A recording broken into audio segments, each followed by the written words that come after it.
Come in, Southern California. This is Radio Free Los Angeles. Do you copy? Repeat, do you copy? Now transmitting from behind the Iron Curtain in the People's Republic of California, we bring you the voice of free men, free markets, and limited constitutional government. Welcome to citizen-sponsored Radio Free Los Angeles with President of the California Taxpayers Union, Mike Alexander, and editor of the Taxpayer Gazette, Jonathan Wilson. All right, here we are. We got Jeff on the board back with us. I hear you had a good vacation back there on the East Coast, Jeff. Welcome back. And I, of course, have Jonathan Wilson. And this is I, Mike Alexander. We're glad to be with you here for the, 26th, 27th? 27 shows in the can. Man. Or 26, and yeah. After tonight it'll be 27. Excellent. Well, we look forward to having a good show. But before we get into how good the show's going to be, we want to tell you how great you as an audience have been because courtesy of Ron Beaton here, RJ, as he is affectionately known here at the station, sat down with us this past week and reviewed our ratings and our ratings for July. And we're talking about July, the middle of the summer, right? Nowhere on Sunday night. We had over 8,000 people on average per hour here. Fantastic. With us. So, we're thrilled about that. Not only because we get to talk to so many of you and to get our story out, but because of what appears to be the wide acceptance of what we're trying to do here. There are, of course, a ton of things to talk about nationally. We could talk about what I refer to as the federal follies. That is our endless preoccupation with what goes on in Washington. We never pay any attention to what's being done at the local or the state level. And the other thing that we never pay attention to, or at least fail to pay sufficient attention to, is the impact of government at the private level. And what we're trying to do here at this show is to describe to you and help you to understand the incredible damage that is being done by the state, the incredible damage that is being done by the cities themselves. When you hear us talking about these pensions, I'm not just an angry accountant, as we characterize ourselves here. We're talking about something that's very important and that is going to destroy the quality of life in the cities as we know it. Not our tax reductions, the continuation of their profligate spending, their failure to address their pension problem, their failure to even define the pension problem. That is going to destroy these states, but it's going to do something else. And I know I pick on all you public employees out there, particularly public employee unions, and God knows you deserve it. But you don't deserve to lose everything that you have, no matter what happens. And the fact is that your pensions, as they have been promised, cannot be paid and therefore will not be paid. So, all of those of you out there who are picking up, tin cans and mowing lawns for a city for average salary and benefits of $120,000 a year, and you think that somehow, some way, everybody in this state is going to make sure that you get 60, 70, 80, 90% of that for the rest of your life, you are mistaken. You are gravely mistaken. And you know how I know this? Because even though we've been on the radio here for 8 months, even though we in the Tea Party and the California Taxpayers Union have been on this issue for going on 10 years, we have yet to have anybody with any kind of credentials or good faith come in, write us a letter, call us on the phone, stop by the office and walk us through it and convince us that everything is going to be okay. Because if we were just opposed to your high salaries, we would say that we were opposed to your high salaries.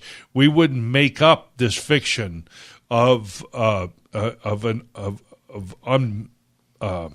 meetable, unpayable pension benefits. We wouldn't do that. We just focus on the benefits. Fact is that you are paid too much. Your pension benefits are way too high for what is necessary to get those get those services competitively in the market. But on top of that, what you've been promised cannot be paid, and the cities absolutely refuse to face up to that fact. Now, that's just part of what cities do. Cities do a lot of other crazy things, and we have to focus attention on that if we can.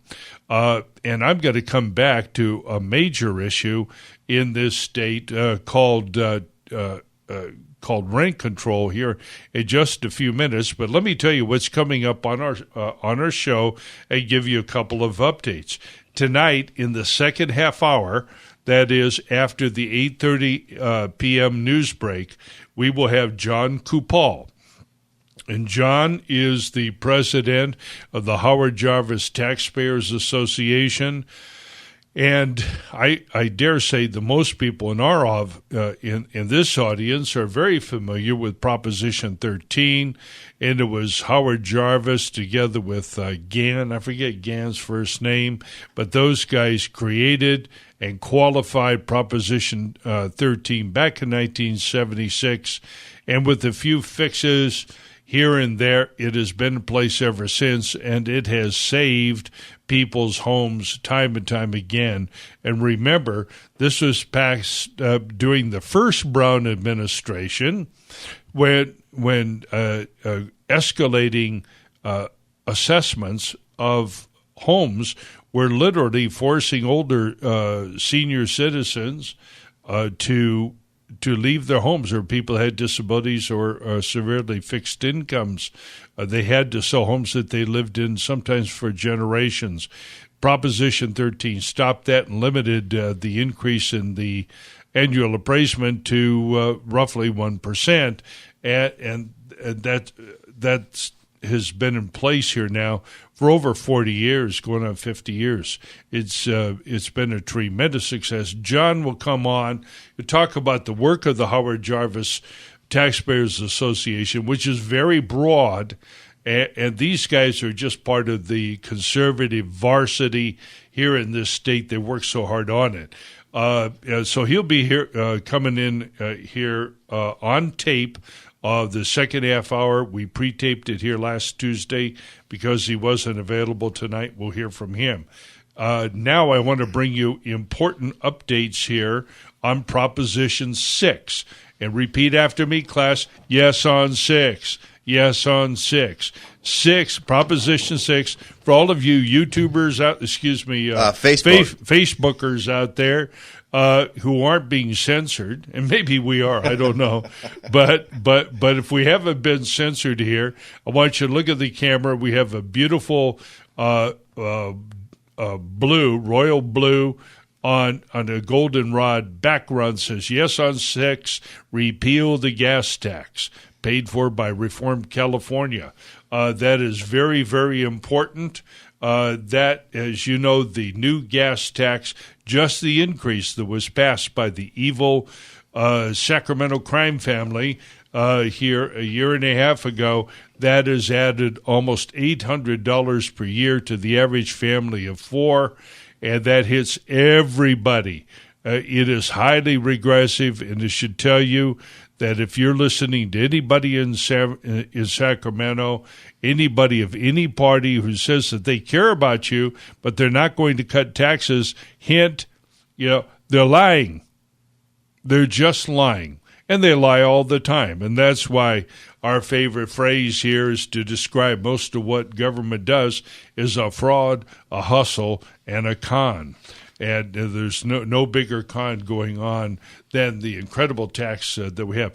Now, Jonathan, we have materials at our offices. Yes, the yard signs and the stickers got delivered to our office today. So we've got lots of them. So if you want a yard sign or a sticker, just give us a call. Our number at the office is 626-792-1772.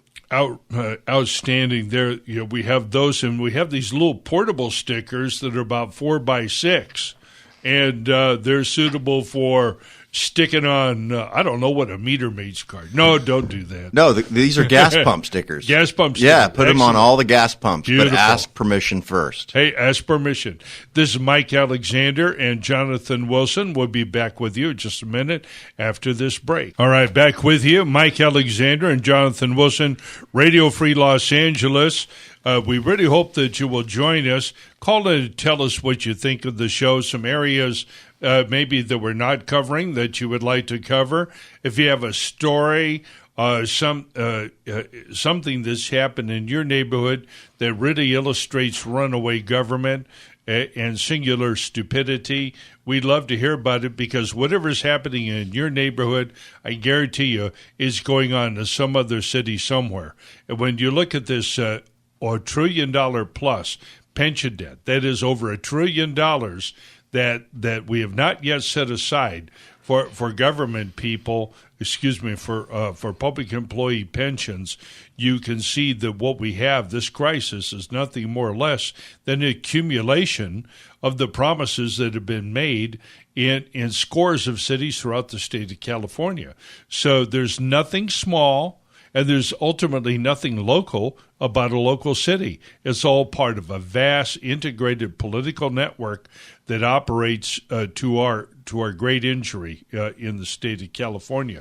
And one of the things that I want to, by the way, after 9 o'clock, we're going to have Mark Moiser call in. As you know, Mark is a very important statewide candidate, the only conservative statewide candidate we have on the ballot in November. He's running for Secretary of State, and he will be reporting in. As Secretary of State is important for a number of reasons, but none more important than the fact is he is the chief elections law enforcement officer in this state, and it's important that we have a conservative and somebody who's familiar with the law to actually enforce our election laws and work with the feds to get this job done. We're going to come back to a couple of other things. Right now, we have a call from Tom in Torrance. It says he needs something, advice or something. I can't read the rest of the message. Tom, if you're there, tell us what's on your mind. I'm right here. How you doing, Mike? I'm doing great. Thanks for calling in. No problem. Thanks for doing an awesome job. Thank you. The note, I guess you couldn't read. I'm sorry. Yeah. I have a cousin who was a teacher. She's retired. Yes. And she got a note from her union, pension, whatever, that they wouldn't be able to send her as much money as they thought they would. Oh. And that kind of sucks. And I was wondering, isn't there some way that people can pull out of their pension without any penalty or fee or anything like that and put it into a 401k after retirement or before retirement or anything else? Yeah, I don't. Are they heavily penalized for that? Well, I don't think it's a question of a penalty per se.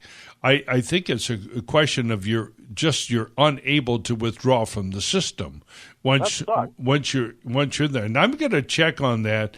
Now, what's very interesting, Tom, and this affects your sister and all other public employees. As you know, I'm tough on public employees. I'm tough on teachers and everybody else. But they don't deserve to have this, to have what they have put aside over all of these years completely destroyed. And we need a lot more support from public employees who are willing to face up the fact that it isn't going to be Christmas and Easter. And we know we're not going to get paid this money. And, we all need to go over on 401k. Now, give me my money and let me take care of my money, whatever the value is that's accrued there. Let me take care of myself and my family. Anybody who's smart will get their money the hell out of that system. Look at you and me. We're stuck in so-called security. And it's antisocial and it's insecure. And boy, go ahead. What's the vehicle? I'm sorry. What's the vehicle for transferring out of a pension structure into a 401k, especially if you're already retired? Or are they stuck in the screw? Yeah, it's nothing an individual can do. The change has to be made at the municipal level and ultimately at the sales level. And the municipal level would have to, for example, start a two-tiered system so that all new hires went on 401k type defined contribution plans, and the older employees, anybody who's currently employed right now, we're going to have to wait for a change in California law, and in particular, we're going to have to wait for a ruling from the California Supreme Court. Tom, great call. Please call again. I'm glad you're enjoying the local emphasis here. These are hugely important, hugely significant issues. We now have Linda from Burbank who has a comment on the gas tax and Proposition 6. How are you tonight, Linda? Okay, I have an idea. Yeah? This is what I've been doing when when I ride Uber or Lyft. Uh-huh. This is before I knew what the proposition was about the gas tax. I've just been talking about, the governors. Like when I would get in the car and talk with the Uber driver. Right. I would say, you drive around a lot, drive people around a lot, don't you? And so, of course, the driver would say yes. I'd say, well, you better hope John Cox gets elected, because if Gavin Newsom does, he'll jack the gas prices way up. Yeah, he will. And every other cost. Yeah, that's right. And I'll say, if this proposition passes, to do away with the gas tax, John Cox will honor it. Gavin Newsom won't. Right. They'll start appealing and misbehaving.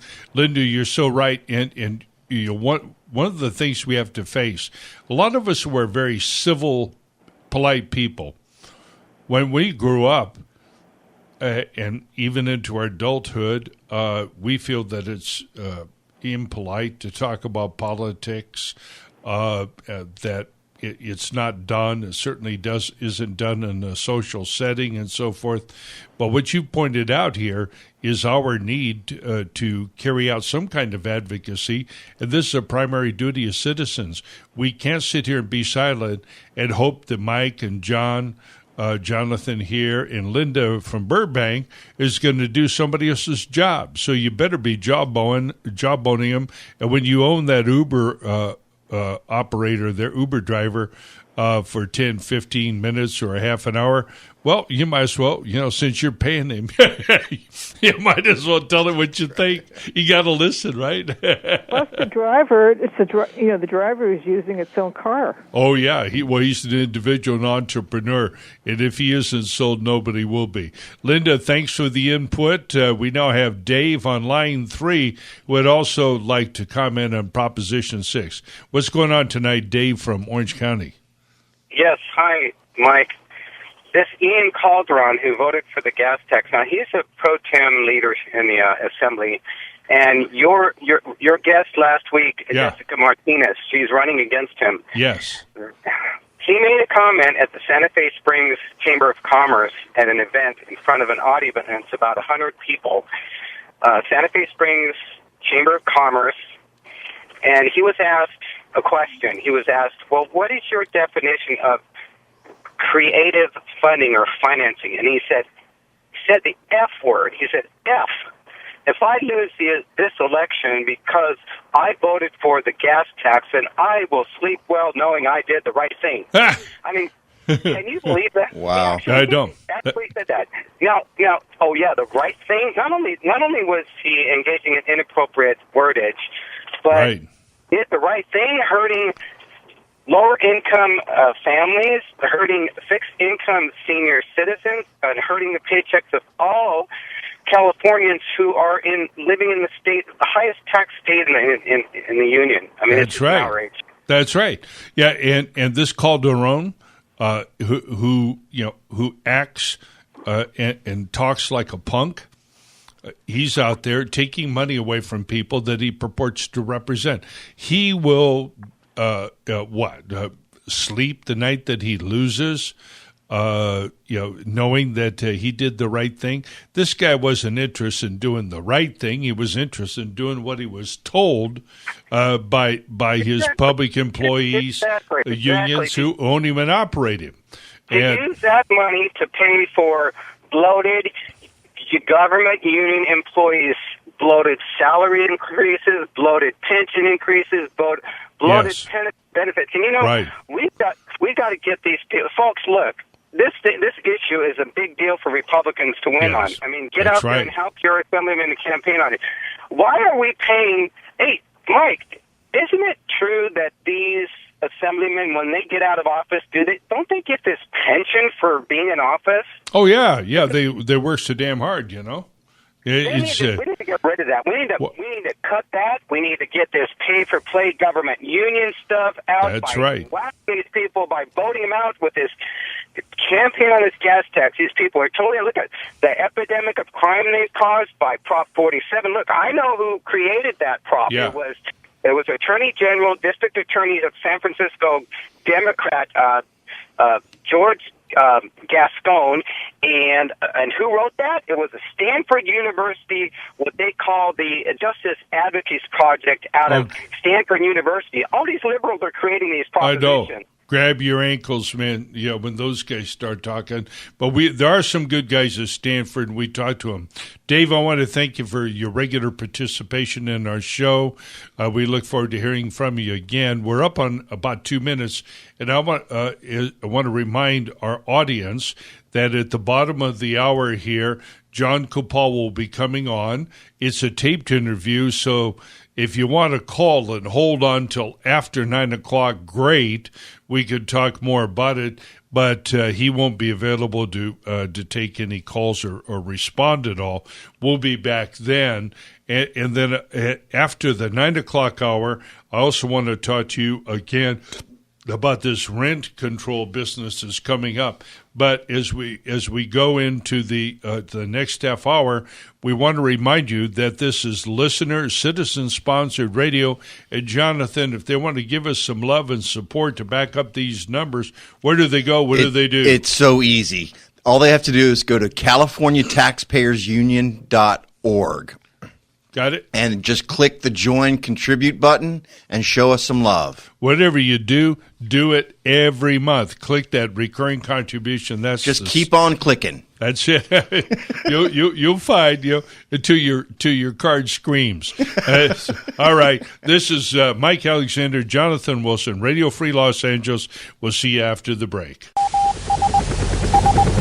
Come in, Southern California. This is Radio Free Los Angeles. Do you copy?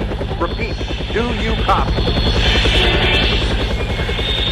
Now transmitting from behind the Iron Curtain in the People's Republic of California, we bring you the voice of free men, free markets, and limited constitutional government. Welcome to citizen-sponsored Radio Free Los Angeles with President of the California Taxpayers Union, Mike Alexander, and editor of the Taxpayer Gazette, Jonathan Wilson. All right, this is Mike Alexander and Jonathan Wilson back with you here, Radio Free Los Angeles, and we're very happy to have on our show here tonight for a special interview, John Kupal, President of the Howard Jarvis Taxpayers Association. Are you there, John? I am, Mike. How you doing? Well, fine. We're doing fantastic down here, fighting the good fight along with you. And among conservatives, you and the Howard Jarvis Taxpayers Association are legendary. But it occurs to me that we have a lot of younger viewers who may not be aware of exactly, well, they might know you, but they don't really know the history of the Howard Jarvis Taxpayers Association. If you would, take a few minutes to explain the history and the legacy of what you guys are involved in. I'd be happy to. And, Mike, you're absolutely right. One of the challenges, in fact, perhaps one of our biggest challenges right now, is to explain to younger voters, younger taxpayers, and younger homeowners the importance of Proposition 13 and the Howard Jarvis Taxpayers Association and what it does for them.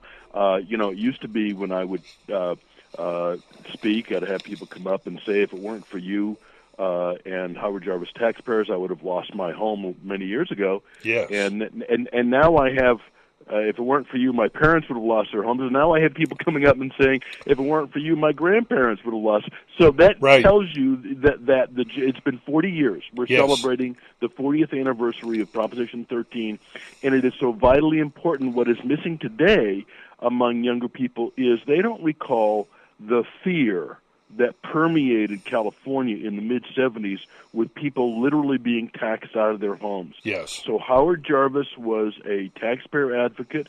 He was also the executive director of the Apartment Association of Greater Los Angeles.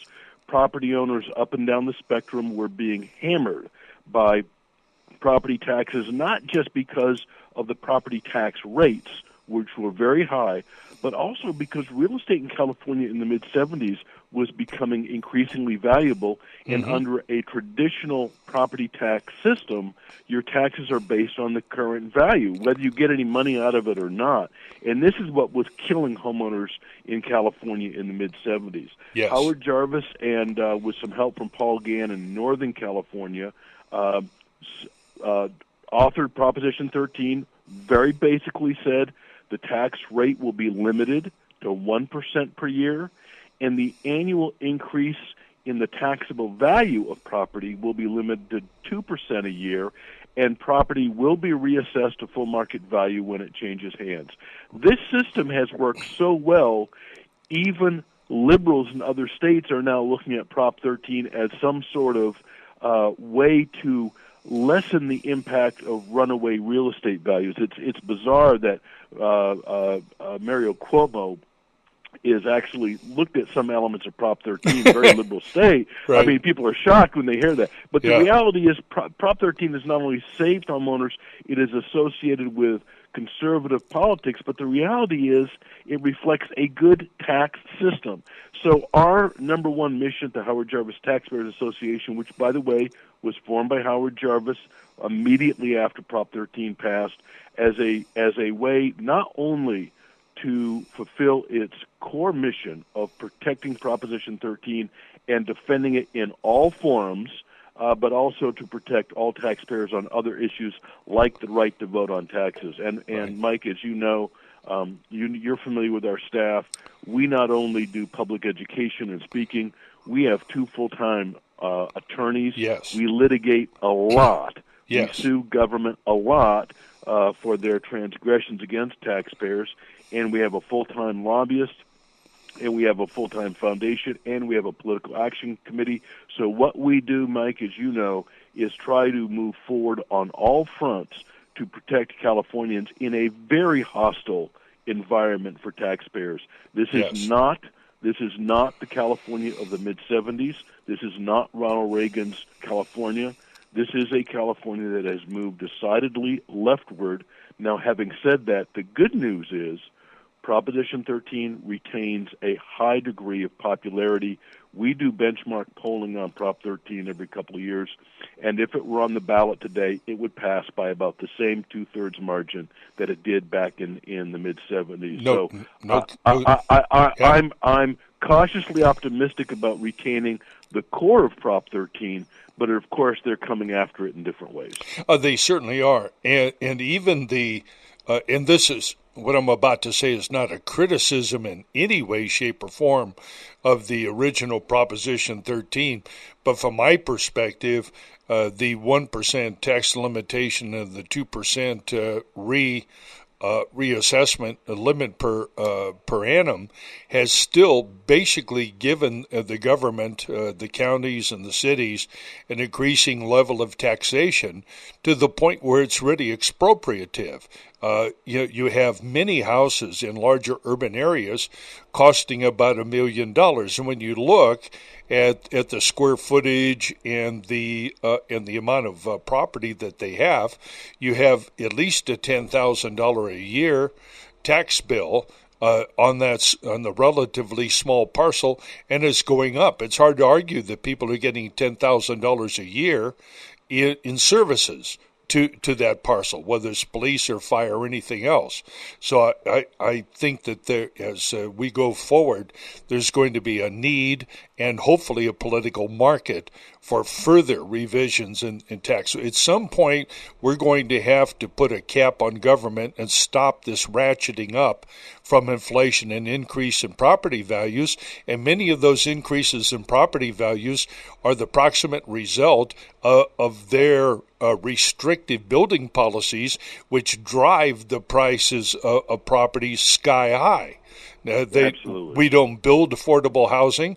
And so on the other side, they get to say no, or the properties that are built are so much more expensive because of the regulations that all these newer properties and areas are automatically at 500, 750,000, and they benefit because they get paid on a percentage. I think that is a very corrupt kind of arrangement, one that I hope that we can address in the future.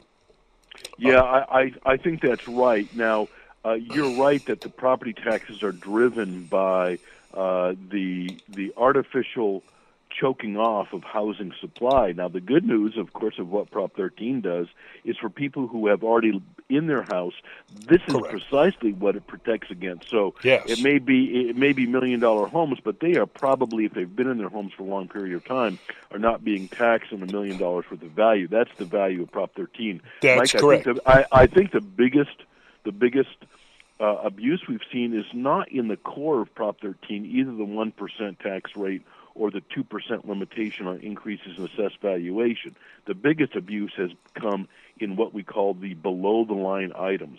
All the parcel taxes, bond measures, redevelopment fees, regional sanitations. If people look at their tax bills, and you will discover, particularly in urban areas like Los Angeles, that your core property tax might be reasonable, but all the add-ons are killing you, and and parcel taxes are at the top of that list. Now, the only protection we have against parcel taxes is that they do require a 2/3 vote on a Proposition 13. But unfortunately, because campaigns are so deceptive now, many parcel taxes pass even though voters are not fully aware of what they're buying into. Correct. And those are things that we often don't do on our side. When I say our side, the side of political activism, we've got about 2 minutes to go here in this segment. What I wanted to say was to agree with you that Proposition 13 continues to do what it was originally intended to do. Its core focus was to prevent particularly older citizens from being driven out of their homes by escalating taxes at exactly the time that their incomes were declining and becoming fixed. Proposition 13 continues to achieve that laudable objective. Like all laws, it doesn't address every problem, and this is what we have to address 40 years later. And it's ironic that Proposition 13 was originally passed during the first administration of Jerry Brown, and here we have this guy 40 years later. We can't get rid of him. He's like a disease. And he and all of his buddies on the left are driving the prices of taxes, property taxes, sky high.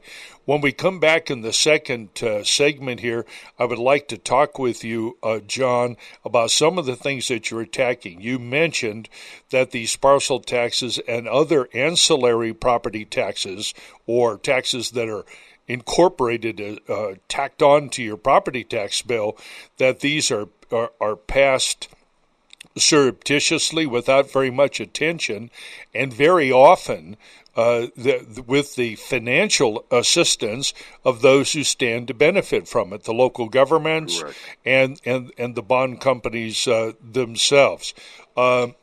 We have had with us during this segment John Kupal, president of the Howard Jarvis Taxpayers Association, one of the legends in the state of California, and we will continue with you after this station break. All right, this is Mike Alexander, Jonathan Wilson, Radio Free Los Angeles, coming to you from KRLA 870 The Answer in Los Angeles, and we're very happy to have with us again and to continue our interview with John Kupal, president of the Howard Jarvis Taxpayers Association.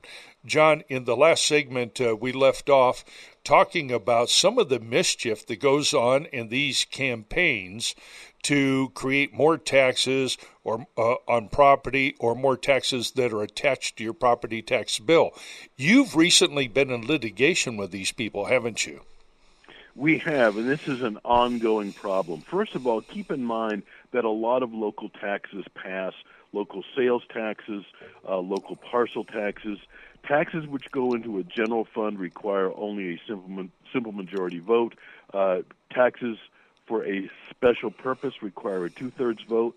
But there's a lot of shenanigans up and down California with respect to local tax elections. And because of that, this is one of the reasons Howard Jarvis formed this association, is because he did not just put on the ballot Prop 13, let it pass, and then walk away. This has been a constant battle for 40 years. We've had to come back to the people of the state of California twice with loophole closing initiatives. We did it in 1986 with something called a proposition that closed some of the definitions of special taxes. We did it with Prop 218, right. You may be familiar with, in Sure. 1996, and then we've had to come back. Government is like the ultimate creative force in coming up with new ways to tax us. And so if you've ever squeezed a water balloon, you can squeeze it someplace and it just pops out someplace else. That's right. that's the way government is in getting That's our right. money. Now, one of the things that they do, and we have sued government entities and individuals for spending taxpayer dollars on political advocacy. Right. Let me be clear.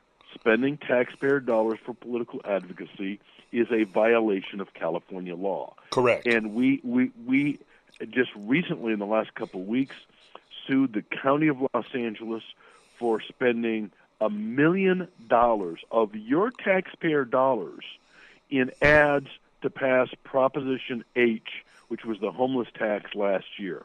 Yes.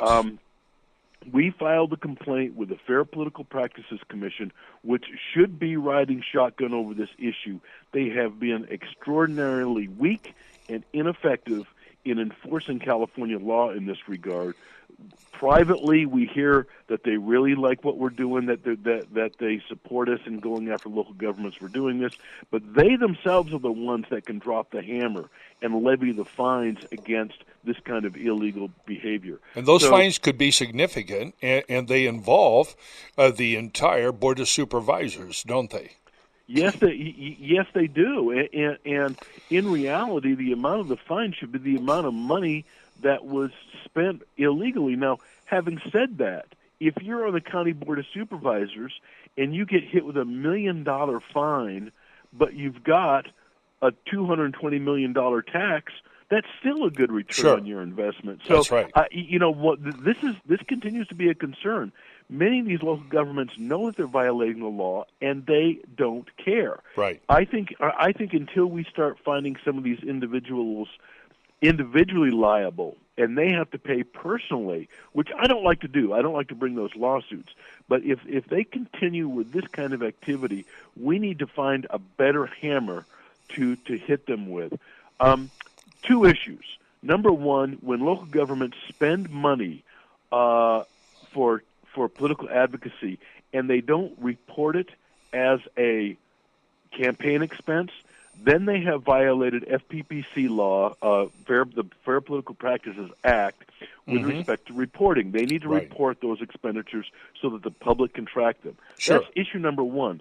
Mike, the second issue is it is a violation of the First Amendment to spend taxpayer dollars for political advocacy. Right. And isn't that the very same issue that just came up with Janus?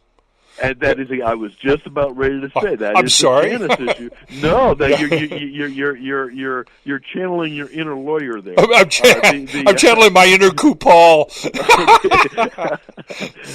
well, that's people should not be forced to advance political causes with which they disagree, and you're right. That was the Janus decision, had to do with forced exaction of union dues. Right. And the same applies here. Now, here's the question. I've got to get my lawyers, because they're so busy right now, but one of the things I want them to look at is the California judiciary is becoming increasingly liberal because of the Governor Brown's judicial appointments. He gets to appoint the judges, and they're all pretty dedicated leftists. Yes. However, the federal judiciary is becoming decidedly more conservative, or at least more true to the words of the Constitution.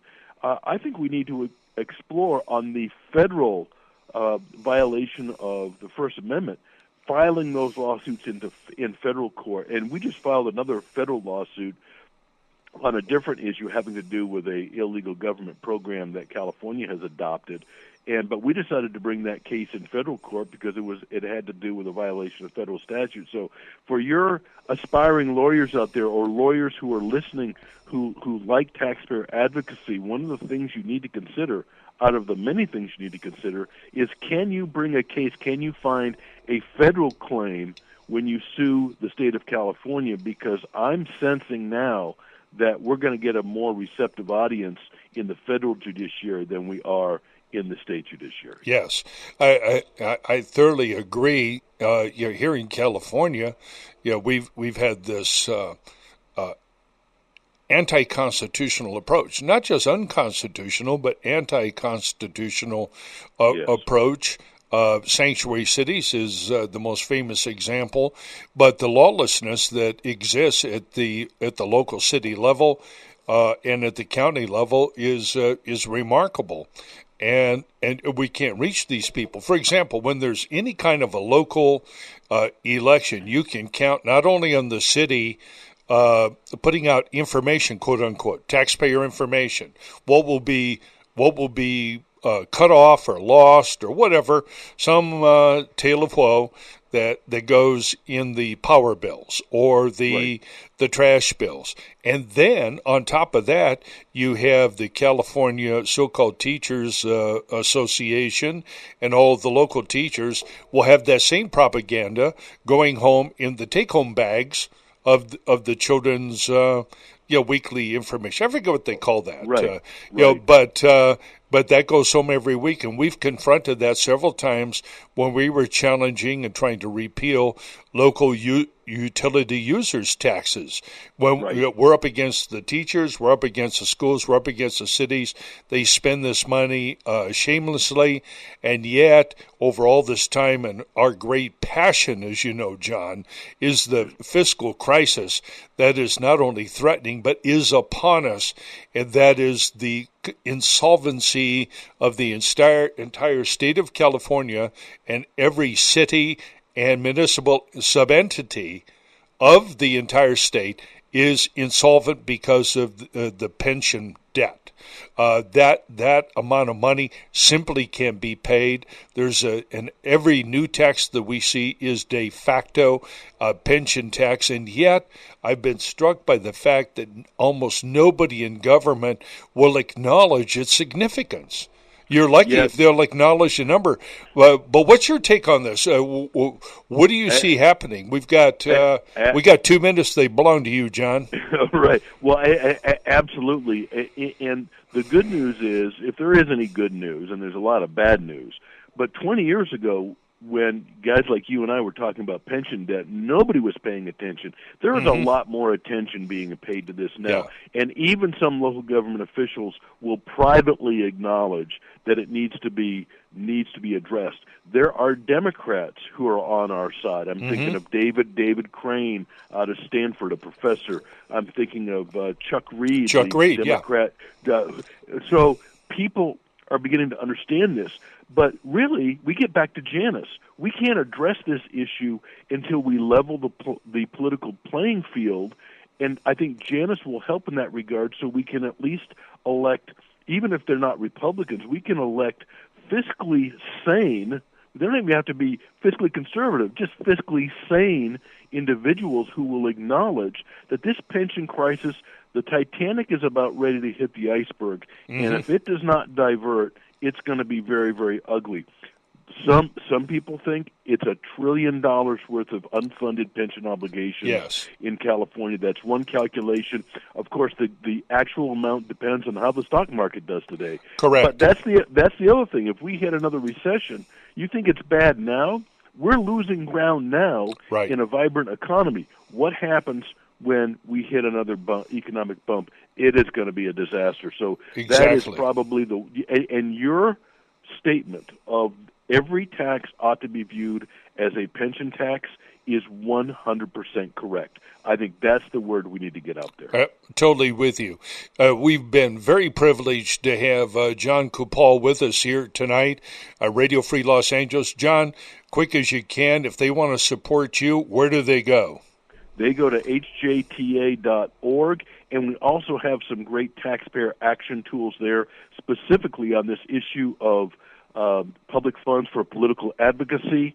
There's a form letter there. So look at our website. There's a lot of good stuff that can empower taxpayers on the website, hjta.org. Thank you, John, Mike Alexander, and Jonathan Wilson, Radio Free Los Angeles. Back with you after the break.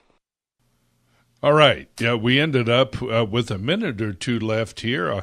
I'm going on signals from Jeff in there. That was a fantastic interview, Mike. Thank you. Really good job. John is a great guy. Yeah. I mean, he Two of you guys know your stuff, and you can tell. And I'll tell you, we frequently go to the Howard Jarvis Taxpayers Association and their excellent attorneys for advice. They've helped us a lot in the initiative process. They're really good people. And this shows that our insights and our concerns are shared broadly by people who are looking at tax policy and government seriously in the state.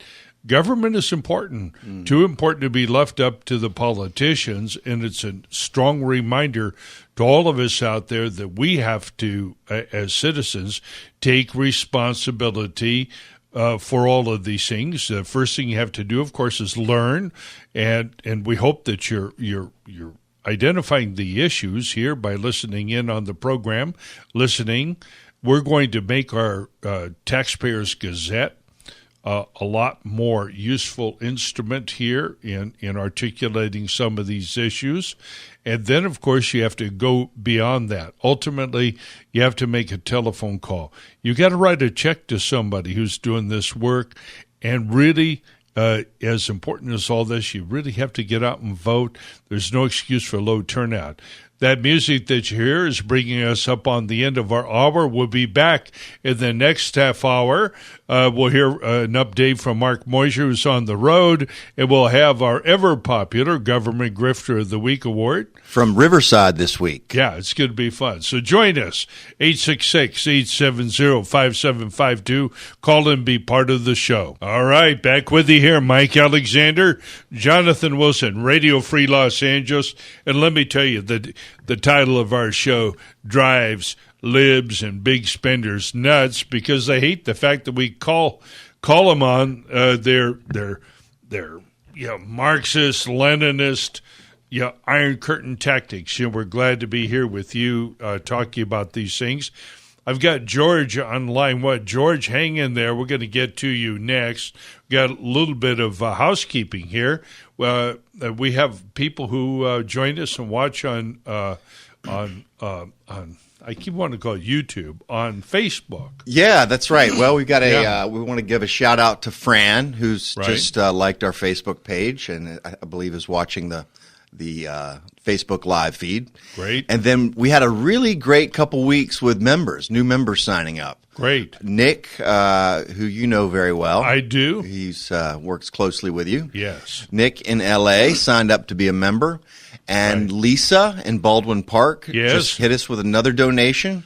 Thank you again, Lisa. Yes, thank you, Lisa. We really appreciate it.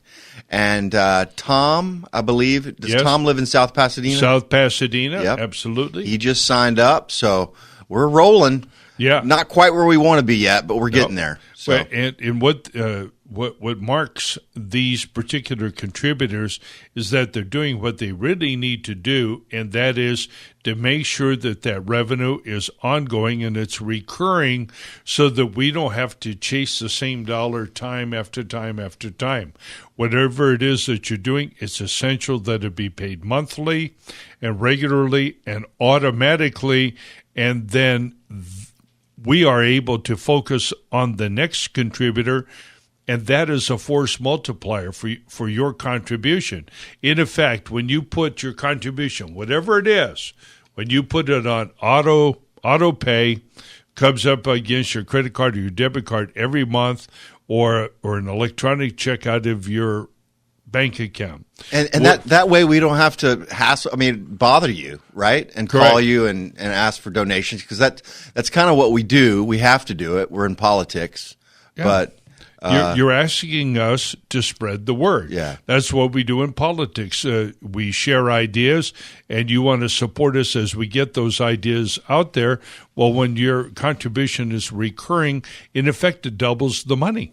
Right. If you're contributing anything less than $1,000 a year, a third to half of that is going to be generated chasing that money all over again. So when you make it regular, it's almost like doubling your money, because it frees us up to go get somebody else to try to agree with us and get the word out there. I had one more person to thank. Please. Paulette. Oh, yes. Yes, Paulette, and I believe she lives in Pasadena. She does love you, Paulette. You know that.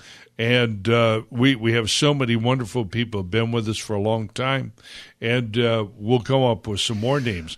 Right? Did you have something else I to just add? had Go one ahead. thing to say. Yes. Even a $10 a month contribution goes a long way with us. Sure does. And that's what, one Starbucks a week. It's not even that. Yeah. Starbucks are clipping me $2.45 for the smaller one. It's going up from there.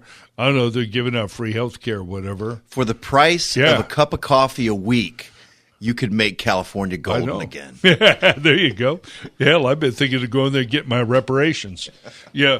Hey, we have on line one, George from Los Angeles has a comment. You can't read it. Sorry to make you wait for so long. George, fire away.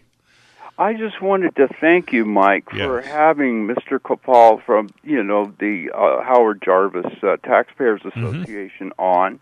And even though their titular headquarters are right here in Los Angeles, they do have that office up in Sacramento. Yes. And they do have those attorneys and knowledgeable people to keep us homeowners in line with some of the really basic things that keep us going as Californians.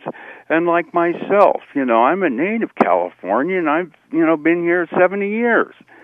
And so some of us are old and, we're on fixed incomes, and it's kind of hard. But I was really shocked about this homeless business that I heard.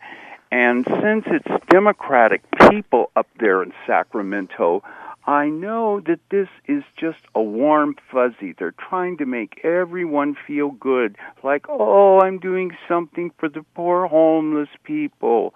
Oh, I'm buying another row of porta potties. And, of course, all of the developers, they're making great money on these little SRO houses or some of these big apartments for these people. But being a person who has run homeless shelters and family homeless shelters and established homeless shelters with an association of a number of municipalities, and we got the state to give us some unused building support out in Norwalk at the Metropolitan State Hospital. Oh, yeah. And they gave us a whole unit for a family shelter.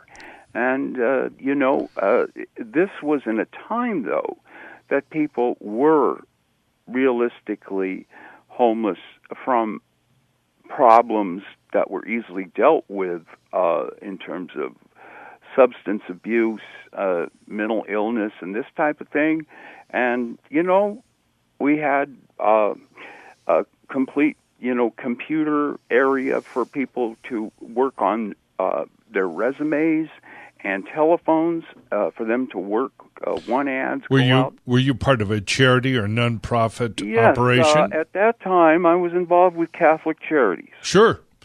And one of the things that gets distorted is the whole role of what private charities ought to play in these cases. Yes. And nobody has done greater work in this area than Catholic Charities. Salvation Army Yes. We're very familiar, my wife and I, with the Salvation They Army. are excellent. They work so well. And there's so many other charities that do a lot of work. But, I'm so glad, George, that you bring up the subject of nonprofits in charities, because it turns out that a lot of charities are very, very political. Now, here in this state, I want everybody to pay close attention. I'm going to give you a short summary here, and then I got 2 minutes to go. I'm going to start it, then I'll finish it after. What's that, Jonathan? I think we're expecting a call from Mark Moisier. Yeah, Mark might be calling. Okay, yeah, he's not on yet. Mm-hmm. But in any event, here in the state of California, they've got a very mischievous proposition that's going to be on the November ballot. And basically, it's going to open up rent control even more broadly than it has been opened before. And the cities and the counties are going to be able to get into that business. And what I find remarkable about it is not just my usual objections to that kind of Marxist socialist nonsense and destructive policies, but the fact that so much money is flowing into it. And here just recently, in the last few days, apparently the AIDS, I'm going to get you the correct name of this operation here. Yeah. It is the AIDS Healthcare Foundation, which is very large. Yeah. And they apparently have come up with $12 million to assist in the passage of this proposition. And this from a nonprofit organization.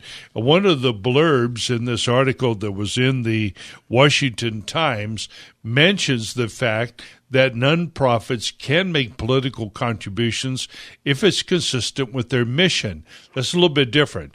George, hang on. We'll come back with you after the break. Sure. This is Mike Alexander and Jonathan Wilson. We're on with George from Los Angeles. We will continue our discussion about rent control and the curious role played by nonprofits. Ha ha. In passage of these things. Back with you in a minute. All right, back with you here. Mike Alexander, Jonathan Wilson, Radio Free Los Angeles. If you like what you're hearing, I hope you will support it, because this is citizen-sponsored talk radio here. Go to radiofreelosangeles.net. All spelled out, all lowercase, radiofreelosangeles.net. We're back with George in Los Angeles. We're talking about the government's role in charity, and also this peculiar proposition that is going on the ballot in November, which is going to result undoubtedly in a lot more rent control in a state where housing is already in short supply. But a big force behind this bill has been the AIDS Foundation that is headquartered right here in Los Angeles. It's all about money for them, too. Mm-hmm. They don't want to spend money for their facility, because AIDS, in a Medicare sense, people are totally on, SSI, and Yes. and a lot of them have worked and get Social Security disability or Social Security benefits, and it goes on to Medicare very much like an end of life type of service that many people have to have. Except that AIDS people, they tend to have a long period before they ultimately pass on. Yes. And so it requires a number of clinical social workers, requires doctors, licensed vocational nurses, and registered nurses at certain staffing levels, you see. Mm-hmm. And now, with the building prices down low, this is going to help them not only get people, but it makes their bottom line better, too, so they can do more of what they want. Right. They're not. First of all, I don't like this term about them being nonprofits, because the nonprofit is not an economic concept. It's a concept of tax law. And the fact is that if you don't have a profit, you go out of business. And a profit represents whatever you have left over after your expenses. In business, we call it a profit. Over there, they call it surplus. But either way, program development. Correct. And they plow this back into growing their business, and they get tremendous amounts of inflows from the government itself, and then they want to turn around and control the cost of the products and services that they have to purchase, because they just don't want to make the capital investments. And here's another area that people frequently overlook. The high cost of taking care of people is also created by regulation, not only the regulation of Obamacare and the distortion of the market by that regulation, but also all of our complex licensing laws. So, you have to have a prescription for a drug given by a physician. You have to,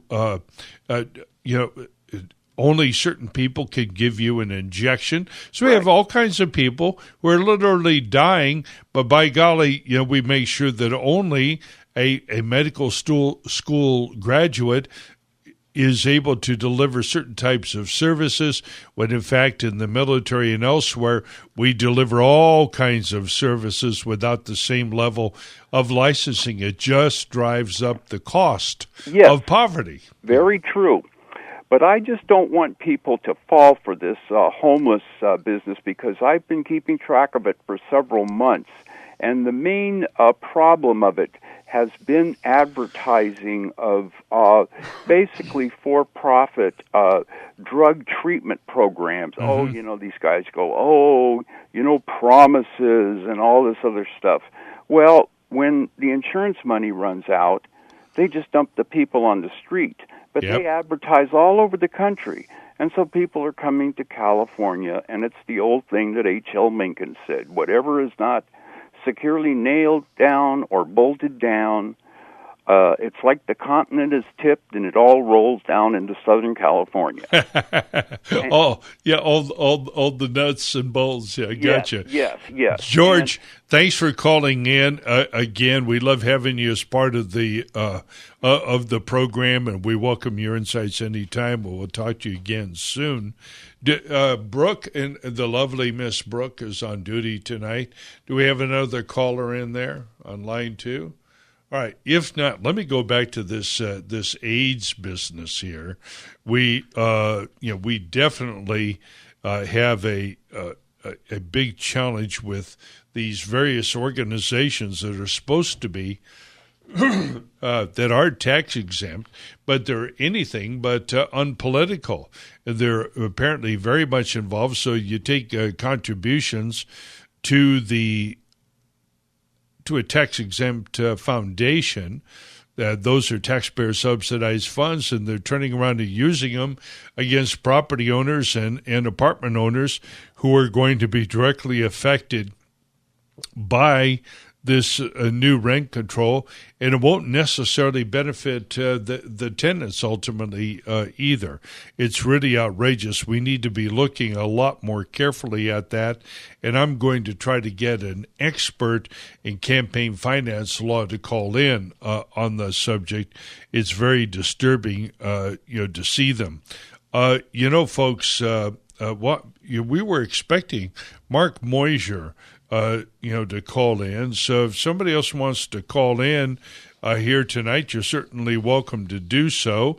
In about another 2 or 3 minutes, we'll get on to our government grifter of the week. We got a lot to talk about tonight with the grifter. Yeah. We've got some really good nominations. Yeah.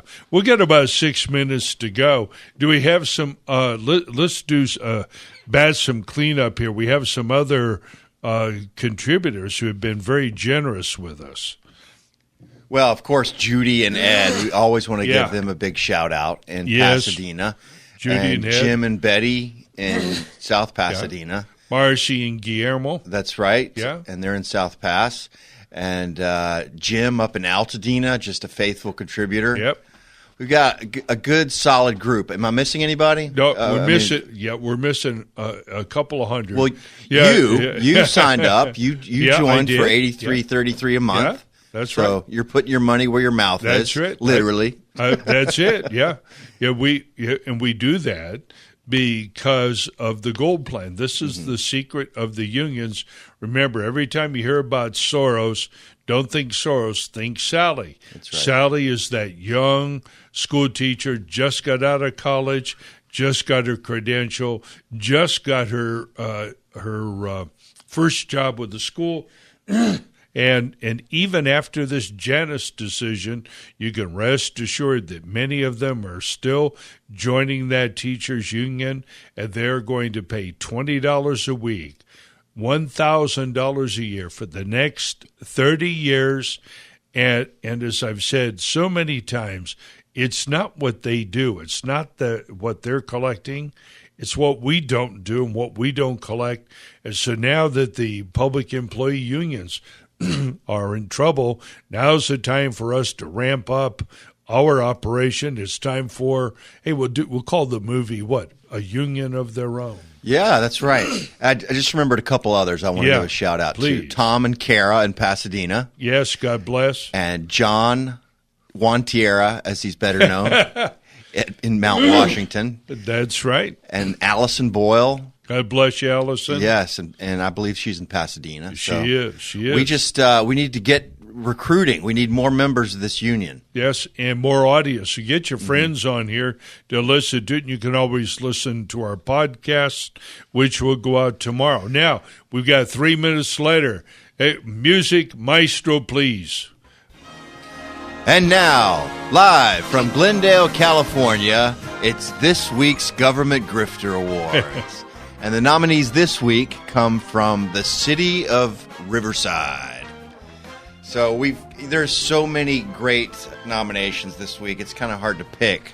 But I'm going to start first with the air conditioning technician. These are 2017 total pay and benefits, and we get these numbers from transparentcalifornia.com. 2017, the air conditioning technician in Riverside raked in $118,000 a year total pay and benefits. Air conditioning tech. What is he? Well, that's why we want you to call him. But okay, we just want to know what you do for that kind of money. You're right. And one of your favorites, the next nominee is the arts and cultural manager. Oh, really? Yes. In the city of Riverside in 2017, total pay and benefits, $180,000 a year. $180, man. That's a lot of arts and culture to manage. I know. Now, this is a really great one. I love this. I haven't seen a title like this in any of the cities that we've been looking at. The title here, and our third nominee, is Extra Help. Extra Help. That's the name of the position, right. Extra Help. And Extra Help is raking in 2017, $80,000 a year. I know. Yeah, it's just amazing. Right. Not even if it's just extra help. Hey, I'd be glad to give him some extra help. Walking around, I'll do it for $70,000 a year. And remember, extra help gets a pension. That's right. And this is another good one. I'm going to kind of just roll out some more nominees. This is a great one. The graffiti education coordinator. No. Yes, no. I'm not kidding. That's a lie. No, I'm looking at it right now. The graffiti education coordinator is making $100,000 a year. You always go for the easy one. Graffiti education coordinator. All right. What in the world does this person do? We got a minute. I've got one more. Hurry up. Okay, and the city manager. City mismanager. 2017, making close to $440,000 a year. Yeah. So, well, a lot of deliberation. Right. The envelope, please. Drum roll. And the winner of this week's Government Grifter Awards is Extra Help. This is Extra Help's first nomination. It is. And first Government Grifter Award. I know. There's nothing funny about this, but gallows humor goes a long way to keeping us a little bit sane until next week. This is Jonathan Wilson and Mike Alexander, Radio Free Los Angeles. Call us next week.